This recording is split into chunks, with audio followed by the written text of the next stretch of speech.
She abandoned her special needs son, until his startup hit $3.2 million. Then a lawyer appeared at his door. The town was small and tired, the kind of place where the paint on old houses peeled in thin curls and the roads carried more dust than cars. People worked long hours and talked little about dreams. They spoke about bills, about shifts at the plant, about how cold the winters had been lately. In a narrow apartment above a closed bakery, a baby cried through the night, and the sound slipped out of a cracked window into the street below.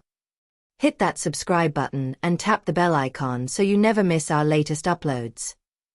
Ethan was born on a gray morning when the clouds hung low and heavy.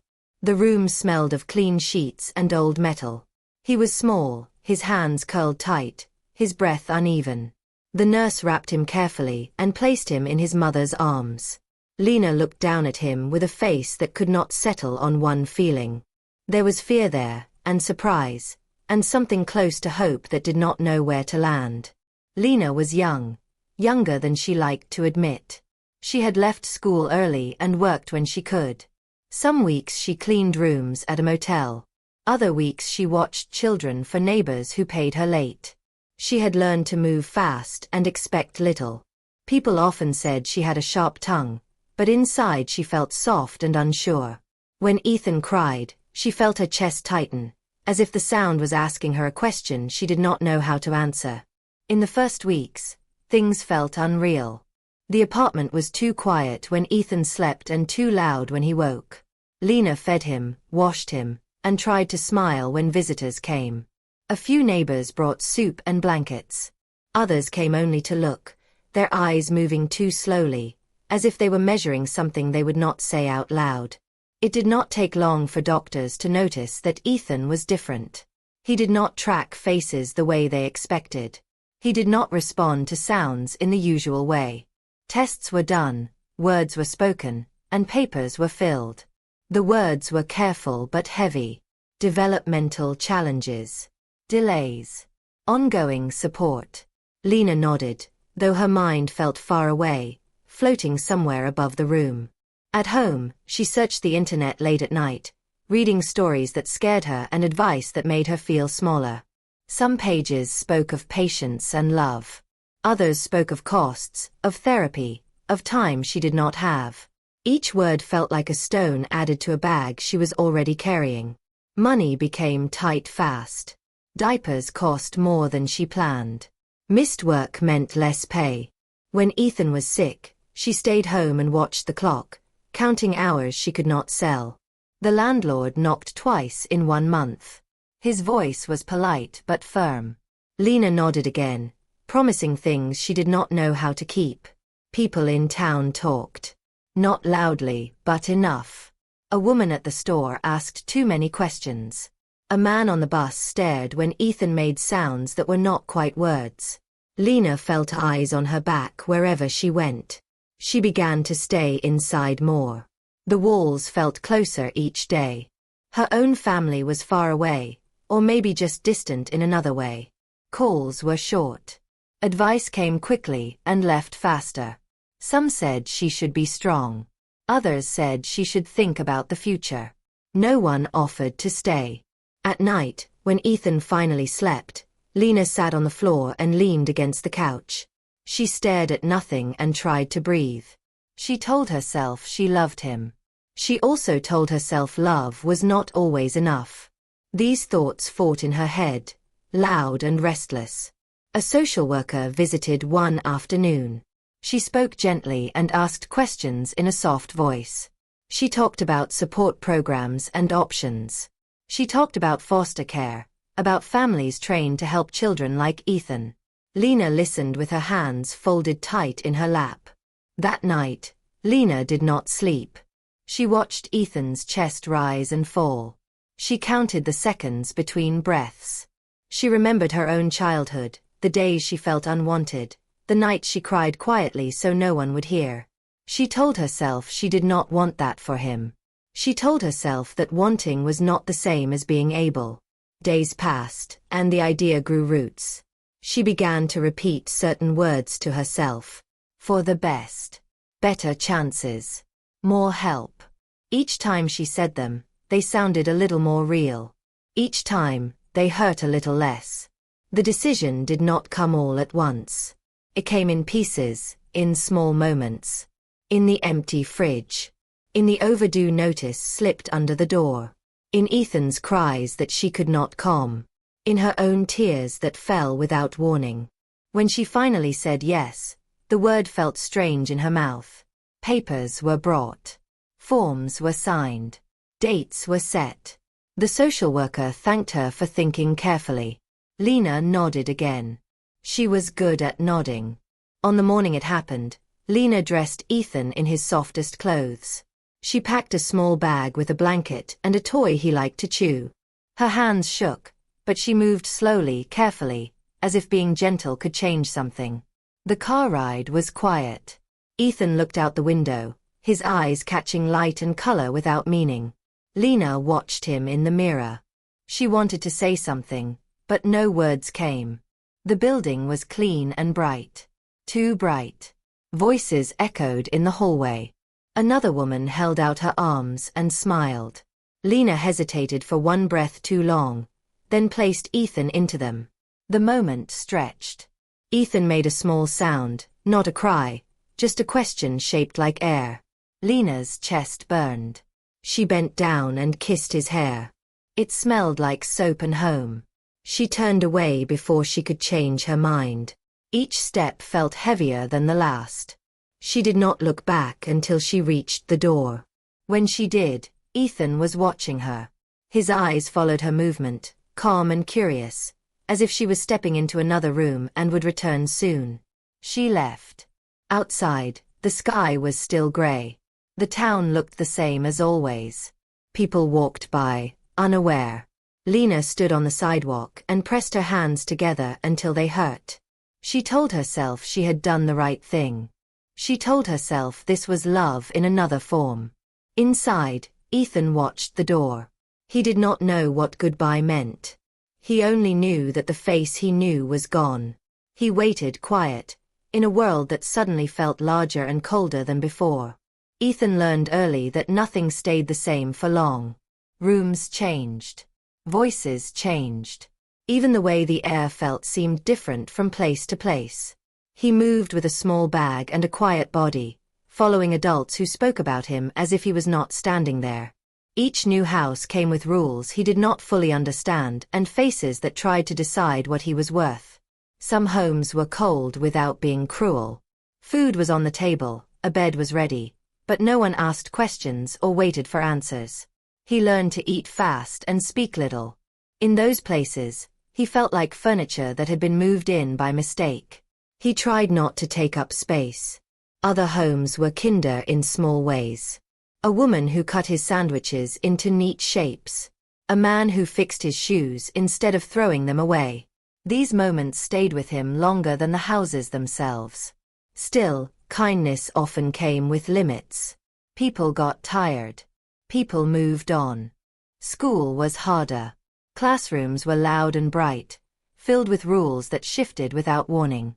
Ethan struggled to keep up with lessons that moved too fast and explanations that came only once. When he asked for help, some teachers sighed. Others smiled politely and kept going. Other kids noticed his differences quickly. The way he rocked when stressed. The way he repeated certain words. The way he avoided eye contact. Whispers followed him down hallways. Laughter came from behind. Sometimes books went missing from his desk. Sometimes hands pushed him when teachers were not looking. He did not always understand why these things happened, only that they did. He learned to sit alone at lunch. He learned which paths through the school were quieter. He learned that silence was safer. Neglect came in quiet forms. Missed appointments. Forgotten notes. Homework left unchecked. He did not complain. He assumed this was normal. Adults were busy. Kids like him were extra work. Still, there were moments when someone looked closer. A teacher noticed how long Ethan could focus on a task if it interested him. Another noticed how quickly he solved puzzles that others avoided. He struggled with reading faces, but numbers and patterns made sense. They stayed where he put them. In the computer room, something changed. The hum of machines felt steady and calm. Screens responded in clear ways. Clicks led to results. Mistakes could be undone. Ethan found comfort in that order. One foster caregiver, older and quieter than most, noticed how Ethan lingered near the desk in the corner. One evening, she pulled an old laptop from a closet. The screen was scratched, and the battery barely held a charge. She placed it in front of him without a speech. Ethan touched the keys carefully, as if the machine might disappear. When it turned on, light filled his face. The world narrowed to lines and shapes that made sense. He explored menus, settings, and simple programs. Hours passed without him noticing. The laptop became his safe place. When voices grew sharp or rooms felt crowded, he returned to the screen. He taught himself how things worked by pressing buttons and watching what happened.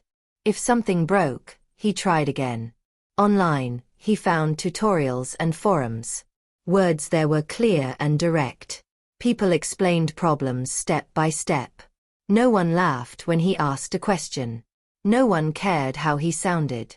His confidence grew quietly. He fixed small errors. He built simple programs.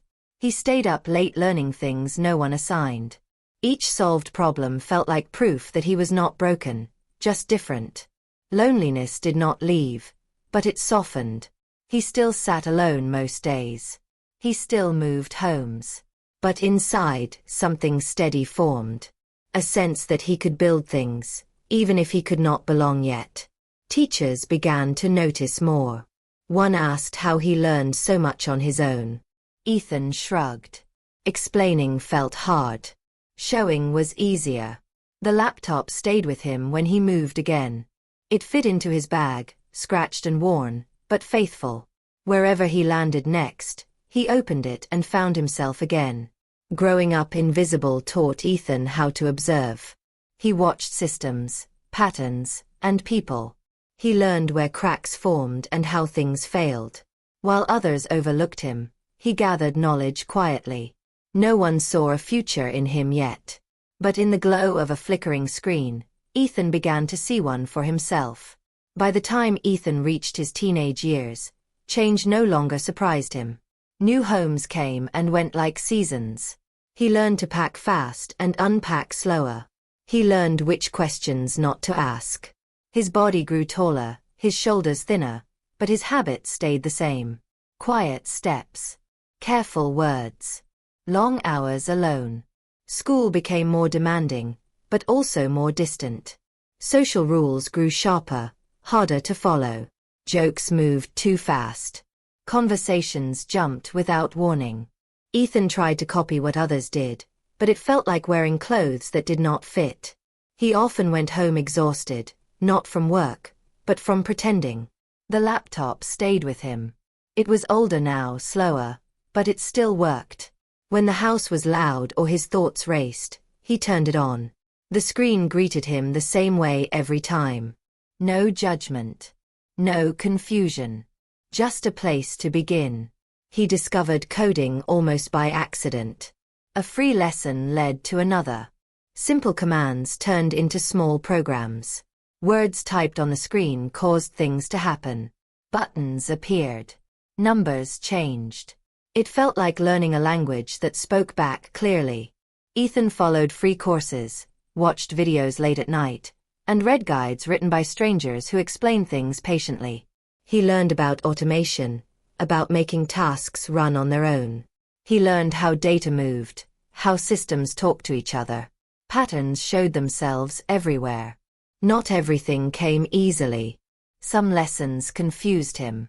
Some problems refused to work. When errors appeared, his chest tightened. Old feelings returned, telling him he was slow, that he would fail. He pushed through by breaking problems into pieces. One step, then the next. At school, rejection still found him. Group projects were painful. Other students avoided working with him or spoke over him. He overheard whispers that stung even when he pretended not to notice. Anxiety followed him into hallways and classrooms. Some days, his hands shook for no clear reason. There were moments he wanted to quit. Nights when the screen blurred and frustration burned behind his eyes. He wondered if all his effort mattered. If this was just another thing he would lose. That was when someone noticed him properly. A teacher who ran an after-school program. Or maybe a volunteer who helped students learn job skills. The role did not matter as much as the attention. This person watched Ethan work instead of watching him struggle. They spoke to him differently. Slower. Clearer. They asked him to explain how he solved problems. When Ethan showed his code, the person nodded, not in pity, but in interest. They said his mind worked in a rare way. That focus and patience were strengths, not flaws. Ethan did not know how to answer. Compliments confused him. Still, the words stayed.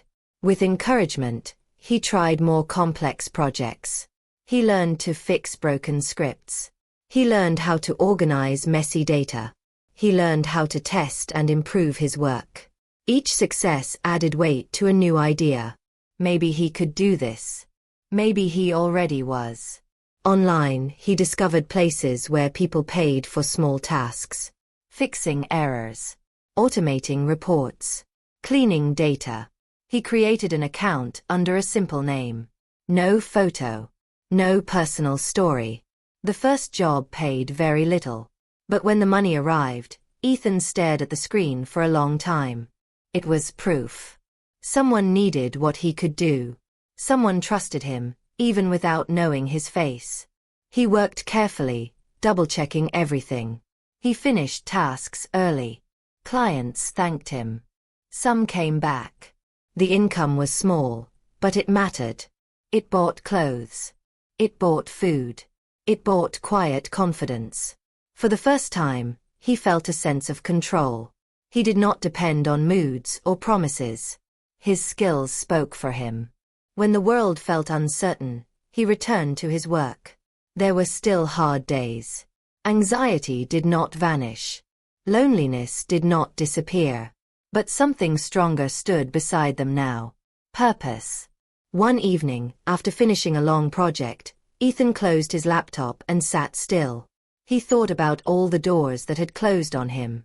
All the times he was left behind without explanation. He made a quiet promise, not spoken aloud. He would build something that could not leave him. Skills. Knowledge. Independence. He would never wait for someone else to choose him again. Outside, the world moved on without noticing. Inside, Ethan began to stand taller. Not because life was easier, but because he was stronger. Turning struggle into skill did not erase the past. But it gave him a future he could reach with his own hands.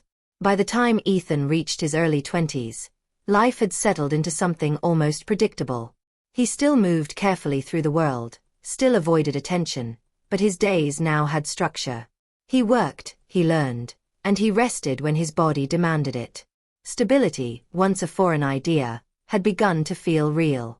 He never planned to start a company.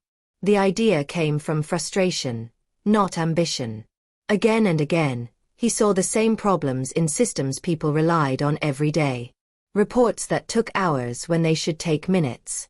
Tools that wasted effort instead of saving it. Processes built without thinking about the people forced to use them.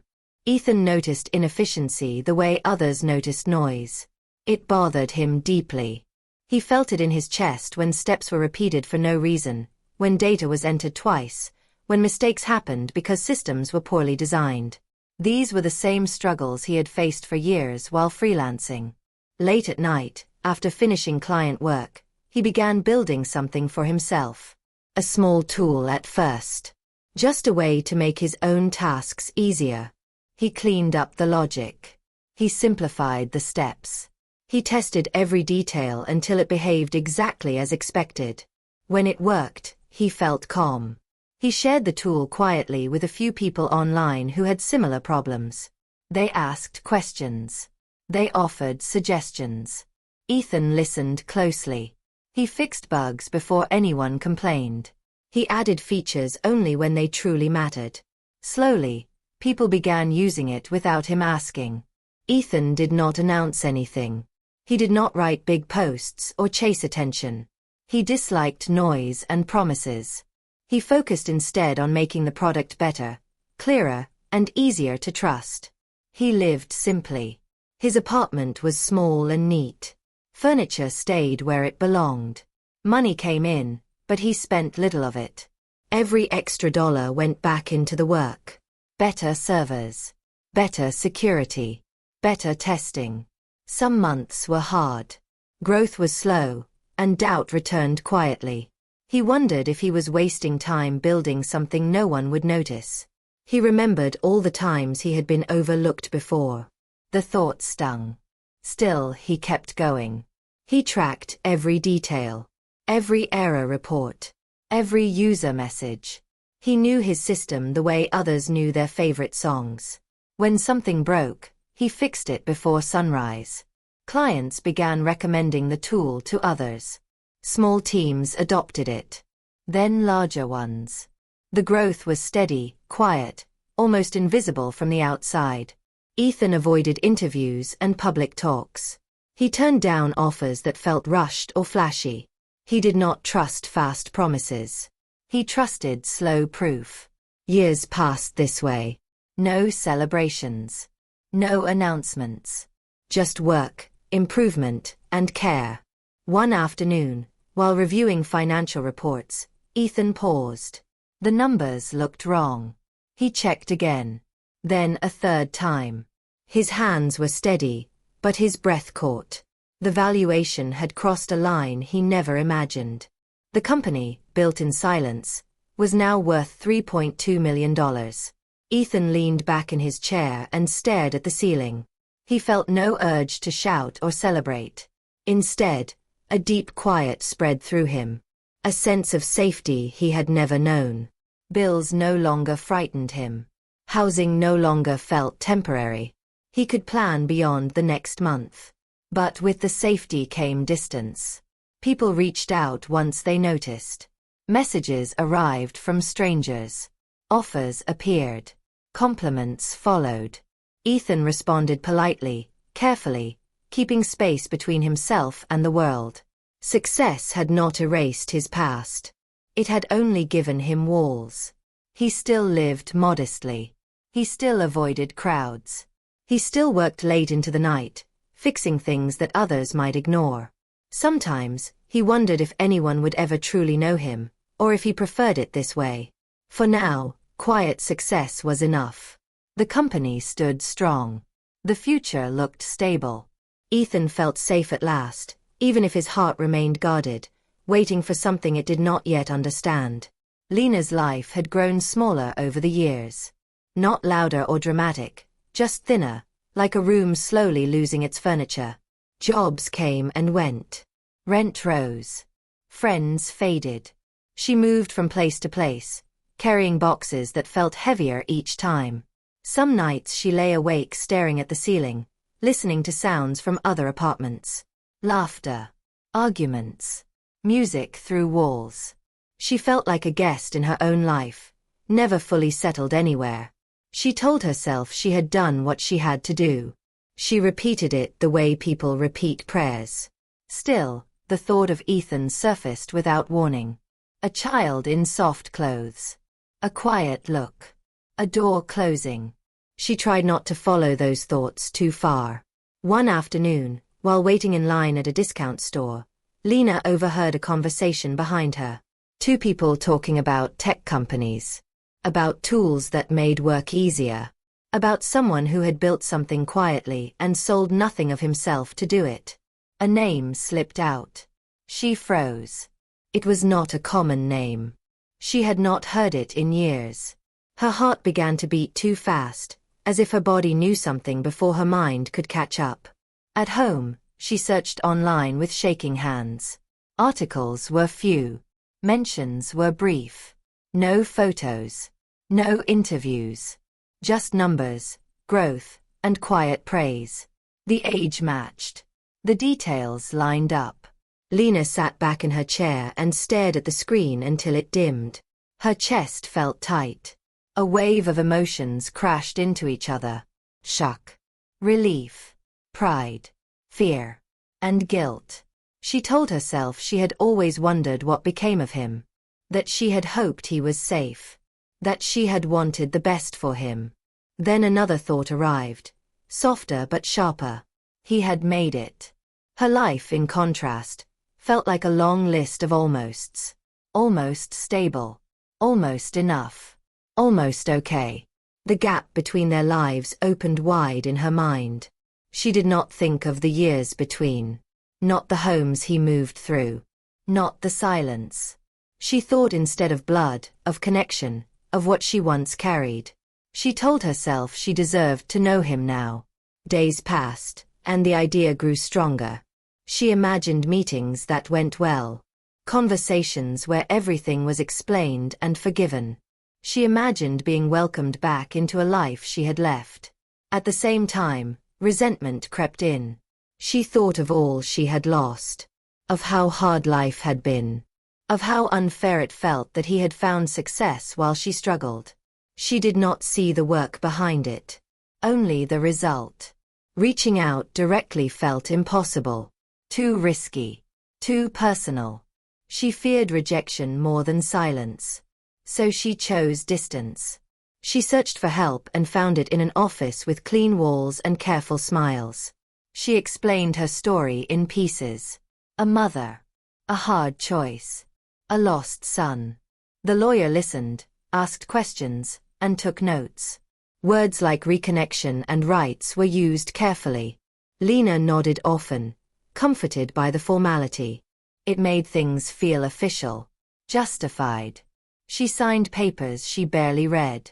Across town, Ethan's life continued quietly. His days were full, but controlled. Work in the morning. Planning in the afternoon. Silence at night. He did not follow news about himself. He avoided his own name online. Success was something he managed, not something he celebrated. One evening, he was reviewing updates when the doorbell rang. The sound cut through the room sharply. Unexpected. Unplanned. Ethan froze. He checked the time. No deliveries were scheduled. No meetings planned. His heart beat faster, a familiar response to surprise. The doorbell rang again. He stood slowly and walked to the door, every step measured. Through the peephole, he saw a stranger in a neat suit holding a folder. Ethan rested his hand on the handle but did not open it. The past, patient and prepared, waited on the other side. The man at the door spoke calmly and kept his voice low. He said his name, his role, and the reason for the visit. He held the folder like it weighed more than paper. Ethan listened without interrupting, his face still, his hands relaxed at his sides. He invited the man inside. They sat across from each other at the small table near the window. The city lights outside flickered softly. The lawyer placed the folder down and opened it with care, as if every movement mattered. He explained that he represented Lena. He spoke about rights, about family connection, about possible financial support. Ethan nodded once. He asked no questions. The words flowed around him, but his thoughts drifted backward. He remembered the sound of a door closing long ago. He remembered watching a shape disappear and waiting without knowing what waiting meant. He remembered learning slowly that no one was coming back. The lawyer paused, watching Ethan's face for a reaction. There was none. When the explanation ended, Ethan thanked him for coming and said he would respond through his own counsel. His voice was steady, polite, almost distant. After the door closed again, the room felt different. Smaller. The quiet pressed in. Ethan sat alone for a long time. He did not move. His chest felt tight, but he kept breathing evenly, the way he had learned to do when panic tried to rise. Control had kept him safe for years. He leaned on it now. Later that night, he barely slept. His mind replayed moments he rarely allowed himself to touch. Foster homes. Missed birthdays. The constant feeling of being temporary. He remembered learning not to rely on anyone, because relying hurt. The next morning, he called his legal team. They met in a clean office with wide windows and neutral colors. The lawyers spoke clearly and without emotion. They explained that the claim itself was weak. Time had passed. Responsibilities had been given up. There was little legal ground to stand on. But law, they said, was not just about strength. It was about process. There would be letters, requests, delays, stress. Ethan listened carefully. He asked precise questions. How long would it take? What options existed? What exposure he faced? His mind focused on facts, on structure, on things that could be measured. Still, beneath the calm, something stirred. The lawyers spoke of 3 paths. He could fight fully and shut the door forever. He could settle quietly, pay to end it quickly. Or he could agree to contact, to conversation, to reopening something unfinished. Each option carried weight. Fighting meant protection, but also a final cut. Settling meant peace at a price, one that felt unfair. Contact meant risk, the kind he had spent his whole life avoiding. Ethan left the meeting with a folder of his own and a heavier silence inside. At home, he walked through rooms he had chosen carefully. Everything was where it belonged. Order, safety, predictability. He had built this world piece by piece, after years of instability. Now, something from the past had found him. He sat by the window and watched the city move below. People entered buildings and left them again, trusting that doors would open when expected. That thought made his chest ache. He wondered what Lena wanted most. Forgiveness. Money. Relief. He wondered if she truly understood what she had done, or if she only understood loss when it became her own. For years, Ethan had believed that survival meant distance, that strength meant standing alone.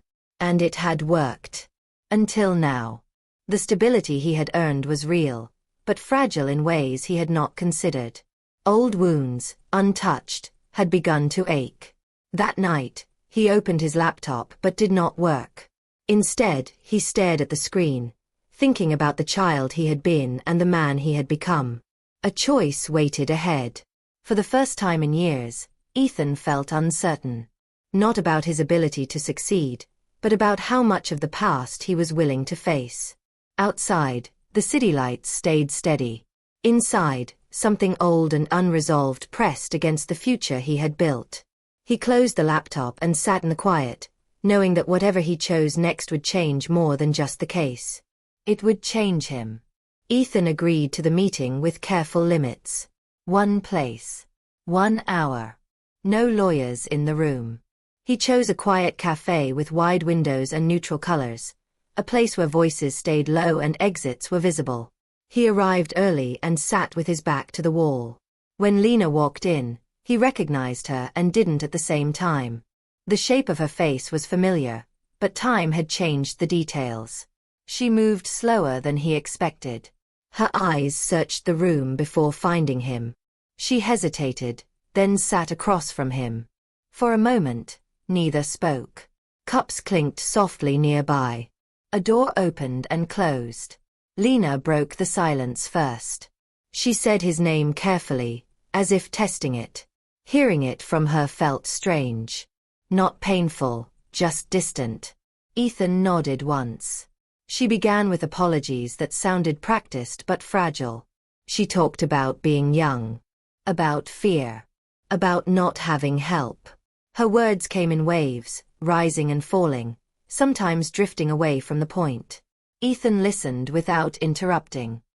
He kept his hands folded on the table. His breathing stayed steady. When she paused, he spoke. He told her he understood fear. He told her he understood being overwhelmed. He said those things were real. Then he said that understanding did not erase what happened. He spoke slowly, choosing words that fit. He described growing up without answers. Moving homes.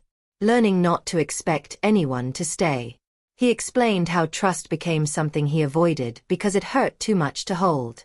Lena looked down at the table. Her hands trembled slightly. She tried again. She spoke about regret. About watching life pass by. About seeing his success and feeling proud. Ethan felt a tightness in his chest, but his voice did not change. He told her success did not fix the past. It did not fill the years that were empty. It did not teach him how to be a son to someone who had been gone. He said he was not angry. Anger had burned out long ago. What remained was clarity. He told her he would not provide money. Not now. Not later. That door was closed. Lena flinched, but he continued.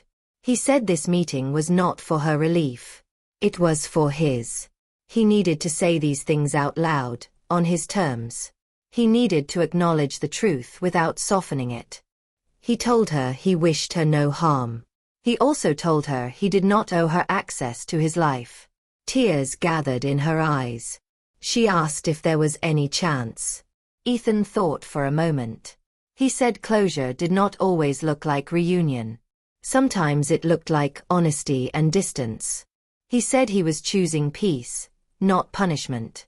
They sat quietly as the hour ended. Ethan stood first. He wished her well, sincerely. Then he left. Outside, the air felt lighter. For the first time, Ethan felt the weight shift. Not disappear, but settle into a shape he could carry. Power, he realized, was not loud. It was knowing where to draw the line and standing there without apology. The legal process ended quietly, the way most real endings do. No courtroom scenes. No public statements. Just signed papers, short emails, and a final confirmation that the matter was closed. There would be no payout. No ongoing contact. No loose ends left to pull at. Ethan read the final message once, then again.